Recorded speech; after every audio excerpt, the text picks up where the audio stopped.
Avant de plonger dans cette histoire incroyable, pensez à vous abonner à la chaîne et à activer la cloche.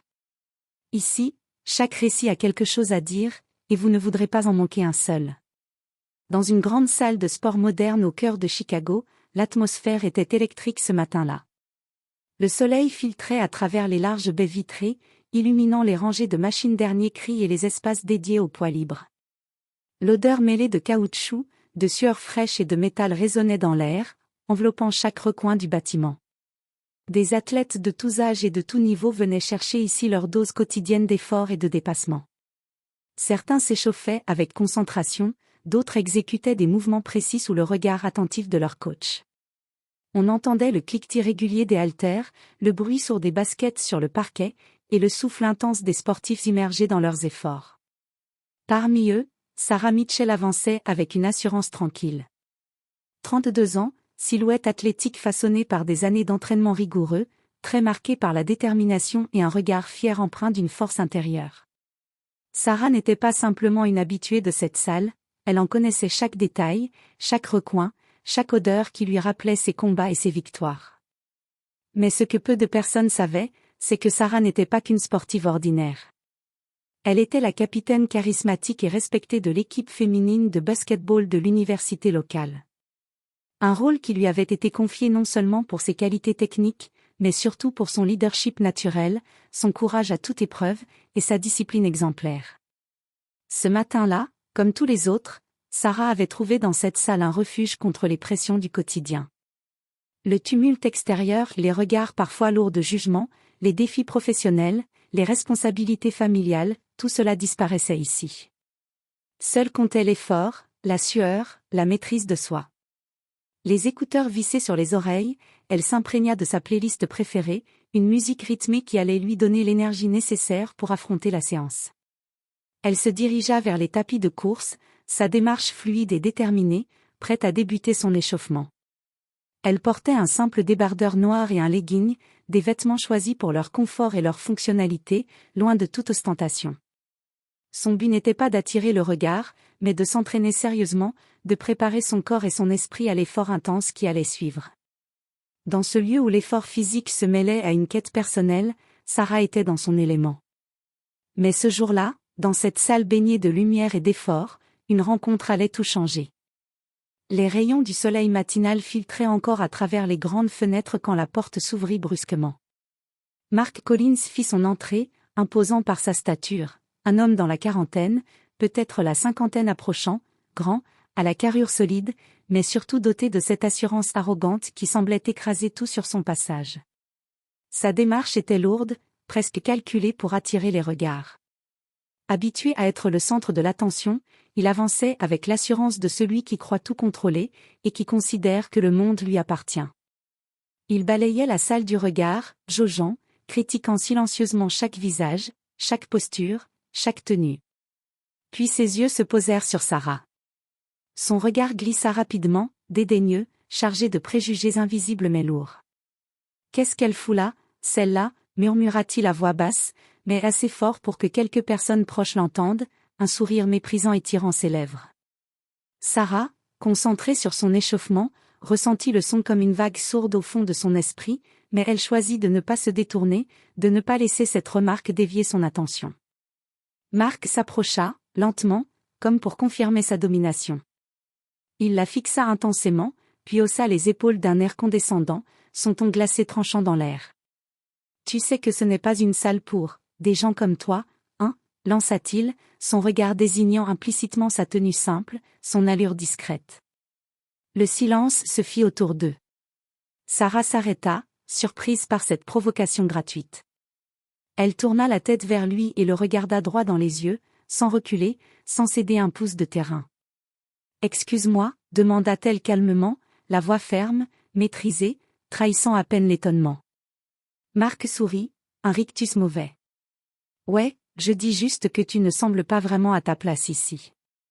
Ce genre d'endroit, c'est pour ceux qui savent s'entraîner, pas pour les amateurs comme toi. » Autour d'eux, quelques personnes commencèrent à tourner la tête, intriguées, mal à l'aise.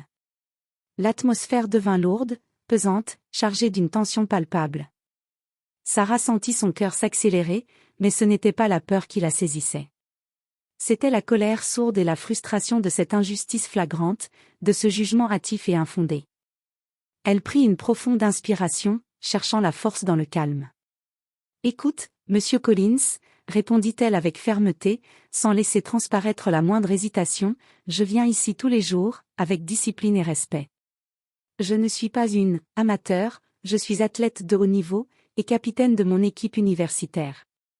Alors, la prochaine fois que tu voudras juger quelqu'un, renseigne-toi d'abord. » Un rire méprisant éclata de la part de Mark, sec et cruel, résonnant dans la salle comme un coup de tonnerre inattendu. « Capitaine, hein, railla-t-il, haussant les sourcils avec un mélange de dérision et de condescendance, comme pour ridiculiser cette idée qui, à ses yeux, n'avait aucun poids. « T'es juste une femme qui se donne des airs. C'est tout. » Ces mots étaient tranchants, destinés à blesser, à réduire Sarah à une caricature aux yeux des témoins de la scène.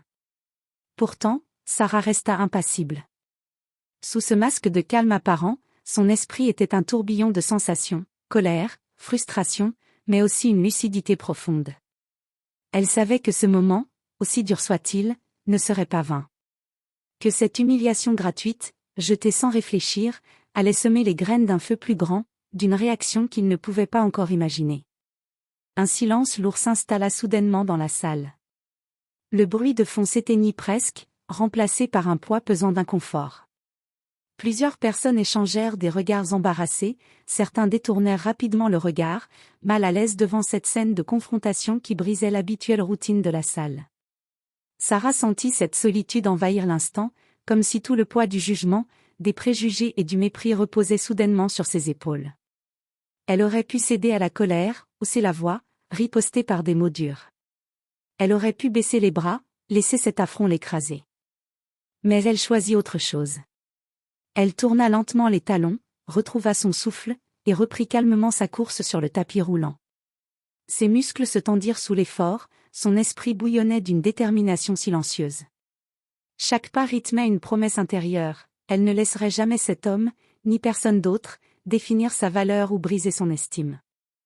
De son côté, Mark, satisfait de lui-même, se pavana un instant dans la salle, arborant ce sourire triomphant des gens qui croient avoir gagné une bataille facile.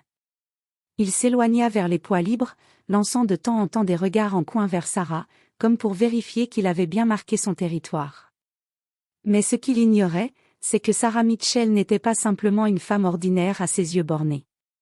Elle était la capitaine d'une équipe réputée pour sa ténacité, son esprit d'équipe inébranlable, et sa capacité à surmonter l'adversité, encore et encore.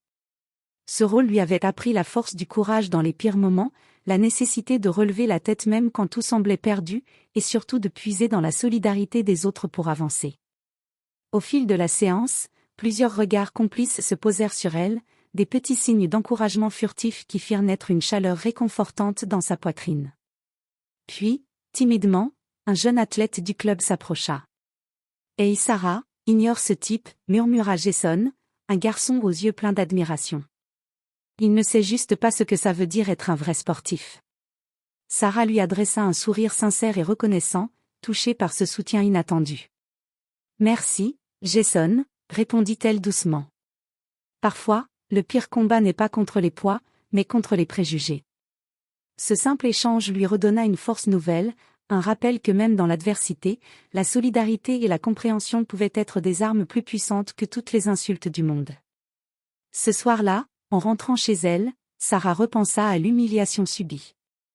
Elle se demanda combien d'autres femmes et hommes comme elle avaient déjà vécu ce genre de situation, confrontés à l'arrogance et à la méconnaissance. Mais au fond d'elle, une idée germait. Une idée qui allait la pousser à agir, à ne plus rester silencieuse. Car elle savait que pour changer les choses, il fallait parfois se lever, s'affirmer, et montrer que la dignité ne se négocie pas. Les jours qui suivirent l'incident, Sarah ne pouvait chasser l'image de Mark Collins et de son mépris humiliant. Chaque fois qu'elle franchissait les portes de la salle de sport, son regard croisait le sien, chargé d'arrogance. Mais cette fois, la colère avait fait place à une détermination inébranlable. Sarah savait qu'elle ne pouvait pas laisser cette injustice glisser sous silence.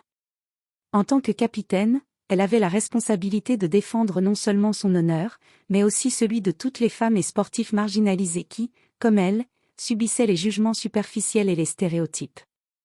Elle prit rendez-vous avec la direction du club. Devant le gérant, M. Reynolds, un homme d'une cinquantaine d'années, habitué à gérer les conflits, Sarah exposa calmement mais fermement ce qui s'était passé. Ce que Mark a fait n'est pas juste une insulte personnelle, expliqua-t-elle. C'est un comportement toxique qui nuit à l'esprit de cette salle, à la cohésion et au respect que nous devons avoir les uns envers les autres. Il faut que ça cesse. M. Reynolds, d'abord surpris par la détermination de Sarah, promit d'agir. Le lendemain, Sarah rassembla plusieurs membres de l'équipe universitaire et des habitués du club. Lors d'une réunion organisée par le club, elle prit la parole devant l'assemblée. « Nous sommes ici parce que le respect est la base de tout effort sportif », lança-t-elle. Que l'on soit débutant, amateur ou athlète confirmé, chacun mérite d'être traité avec dignité. Je suis capitaine de mon équipe, mais surtout une personne qui refuse de laisser passer les humiliations injustes. Son discours trouva un écho profond. Plusieurs témoins de la scène vinrent confirmer le comportement déplacé de Mark. Face à cette pression collective, Mark tenta de minimiser ses paroles, mais le club prit la décision de lui adresser un avertissement officiel, assorti d'une obligation de suivre une formation sur le respect et la diversité. Sarah, fière et apaisée, savait que cette victoire n'était qu'un début. Après l'avertissement officiel reçu de la part de la direction du club, Mark Collins ne tarda pas à réagir. Dans les jours qui suivirent, il adopta une posture provocante, refusant d'admettre la moindre faute. Dans la salle de sport, son arrogance était palpable, et il lançait souvent des regards hostiles à Sarah, comme pour défier son autorité. Mais Sarah, forte de son expérience de capitaine, ne se laissa pas intimider. Elle savait que le vrai leadership ne se mesure pas à la force brute, mais à la capacité de garder son calme et d'inspirer les autres. Elle redoubla d'efforts lors des entraînements, encourageant ses coéquipières et les nouveaux membres du club à s'exprimer librement, à s'affirmer face aux préjugés. Sa détermination gagna le respect et l'admiration. Un soir, lors d'une session de basket organisée pour les membres, Sarah prit la parole devant tout le monde. « Ce que nous vivons ici est plus qu'un simple sport, dit-elle. C'est une école de vie. Le respect, la solidarité, le courage sont nos armes les plus puissantes.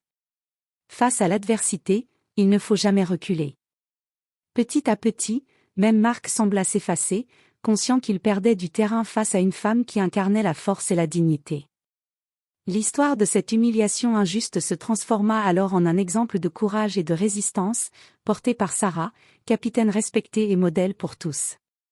Quelques semaines après la confrontation publique, un grand tournoi interne fut organisé au club, rassemblant sportifs de tout niveau.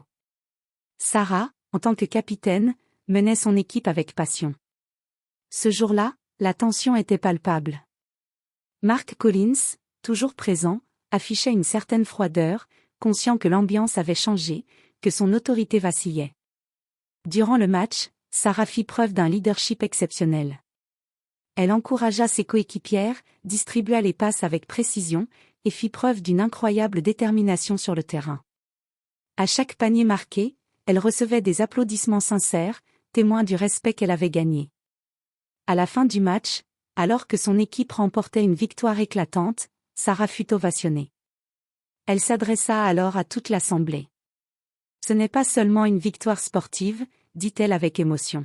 « C'est la victoire de la dignité, du respect et de la force que nous avons tous, quand nous refusons de laisser l'injustice nous abattre. » Même Mark, en observant cette scène, sentit une pointe de reconnaissance. Ce qu'il avait vu n'était pas simplement une athlète, mais une leader authentique, une femme qui avait transformé une humiliation en une source de puissance. Cette histoire se répandit rapidement au-delà des murs du club, inspirant beaucoup à s'affirmer, à combattre les préjugés, et à défendre leur dignité coûte que coûte. Sarah, elle, poursuivit son rôle de capitaine avec encore plus de fierté, prête à relever tous les défis, convaincue que la véritable force réside dans le respect et la solidarité. 3 ans s'étaient écoulés depuis cet épisode qui avait bouleversé la salle de sport et marqué toute une communauté. Sarah Mitchell n'était plus seulement la capitaine de l'équipe universitaire, elle était devenue une figure respectée et influente dans le milieu sportif local. Son engagement pour le respect, l'inclusion et la lutte contre les préjugés avaient permis de transformer le club en un espace où chacun pouvait s'épanouir, quel que soit son parcours ou son apparence. Chaque nouvelle recrue était accueillie avec bienveillance, encouragée à donner le meilleur d'elle-même, et soutenue face aux éventuels obstacles. Sarah organisait régulièrement des ateliers sur le leadership, le respect et la confiance en soi, inspirant ainsi des dizaines de jeunes femmes et hommes. Quant à Mark Collins, il avait suivi la formation requise, et s'il restait discret, il témoignait désormais d'un comportement plus respectueux. Son arrogance avait laissé place à une forme d'humilité, résultat d'une prise de conscience difficile mais nécessaire. Un soir, lors d'une cérémonie organisée en l'honneur des leaders du sport communautaire, Sarah reçut un prix pour son courage et son leadership. Dans son discours, elle rappela avec émotion. Ce n'est pas le talent seul qui forge un champion, mais la force de se relever face à l'adversité, la volonté de défendre ce qui est juste, et la solidarité entre nous tous. L'histoire de Sarah Mitchell était devenue bien plus qu'un simple souvenir d'humiliation, elle était un symbole vivant d'espoir, de dignité et de pouvoir transformateur.